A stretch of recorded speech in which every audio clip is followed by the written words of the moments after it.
ఎన్నో కార్యక్రమాలు తీసుకొచ్చినాం. ఇలా నాగర్ కర్నూలులో నేను ఎమ్మెల్యే కాకముందు ఈ ప్రాంతంలో ఒక 5,000 ఎకరాలకు ఒక నీళ్ళు వచ్చేది కాదు. నేను ఎమ్మెల్యే అయిన తర్వాత ఈరోజు నా 3-4 సంవత్సరాలుగా 70,000 ఎకరాలకు నాగర్ కర్నూలుకు నీళ్ళు వస్తున్నమాట వాస్తవం. ఈ తాడూరు మండలంలో 25,000 ఎకరాలకు నీళ్ళు వస్తున్నటువంటి మాట వాస్తవం. 2014లో ఏ ప్రాంతానికి వెళ్ళినా తాడూరు మండలంలో 4 లక్షలు, 5 లక్షలు, 6 లక్షలు, 7 లక్షలు మాత్రం ఎకరా భూమి ఉండేది.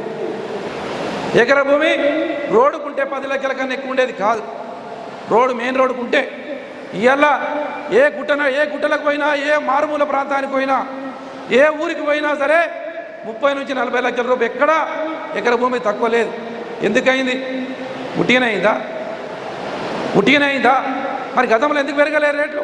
ఇప్పుడు ఎందుకు పెరిగినాయి అంటే వ్యవసాయం మీద రైతులకు వ్యవసాయం చేసుకోవడానికి అన్ని వసతులు కల్పించినాం కాబట్టి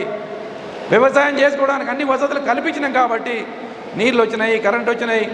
రైతులు ఉన్న పొలాన్ని దున్నుకోవడం వల్ల వేరే ప్రాంతం నుంచి, ఆంధ్ర నుంచి వచ్చి ఈ తెలంగాణలో, ఈ నాగర్ కర్నూలులో, ఈ తాడూరులో భూములు కొట్టడం మనం ఎక్కడైనా కలగన్నామా?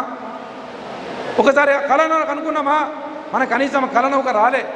కళలో అనుకున్నటువంటి ఎన్నో కార్యక్రమాలు ఇవాళ మనం సాధించుకుంటున్నాం. అలాంటి ప్రభుత్వం అనేక కార్యక్రమాలు చేస్తూ పోతుంది. నేను ఎమ్మెల్యే అయిన తర్వాత ఇటు ప్రభుత్వం నుంచి వచ్చే నిధులనే కాకుండా మా సొంత ట్రస్ట్ ద్వారా అనేక కార్యక్రమాలు చేస్తున్నాం. మీ అందరికీ తెలిసిన విషయమే. గత 6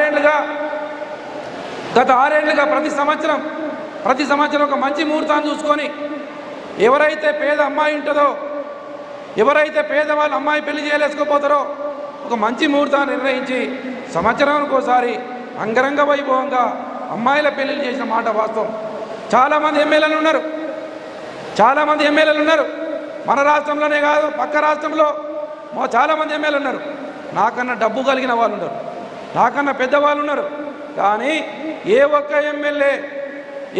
ఎమ్మెల్యే ఆడబిడ్డ పెళ్లి చేసిన పాపాన పోలే.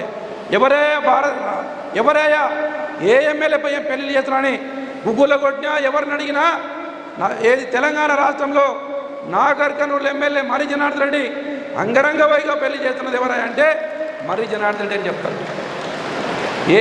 ఏ ఆడపడుచు నన్ను అడగలే, ఏ అమ్మ నన్ను అడగలే, ఏ తండ్రి నన్ను అడగలే.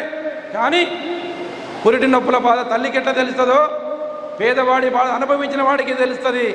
ఆ పేదరికం నుంచి వచ్చిన వాడిని, ఆ పేదరికం అనుభవించిన వాడిని, ఆ పేద తల్లి ఏ విధంగా ఇబ్బంది పడుతుందో తెలిసిన వాడిని. అందుకే నేను ఎమ్మెల్యే ఉండడం గొప్ప కాదు, ఆ ఎమ్మెల్యే ఉన్నప్పుడు ఎంతమంది పేదవాళ్ళకు ఉపయోగపడలే అనేది మాట వాస్తవం. ప్రతి మనిషి పోతాడు, పుట్టినవాడు గిట్టక తప్పదు, పుట్టిన ప్రతి మనిషి గిట్టక తప్పదు.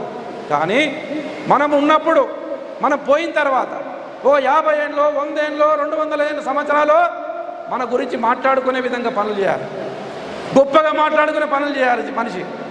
అంతేగాని ఏదో ఒకటి మాట్లాడి అధికారం ఉంది కదా అని చెప్పి, ప్రజలు అధికారం ఇచ్చిందని చెప్పి పేదవాడిని హింసిస్తే అది మనిషి జీవిత లక్ష్యమే కాదు.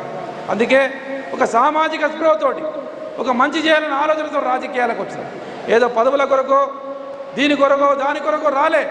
ఈ సమాజంలో పేదవాడికి ఏదో ఒకటి సేవ చేయాలి, ఈ ప్రాంతంలో పుట్టినటువంటి ఈ ప్రాంతానికి ఏదో ఒక మంచి చేయాలనే ఆలోచనతోటి ఈ రాజకీయాలకు రావడం జరిగింది.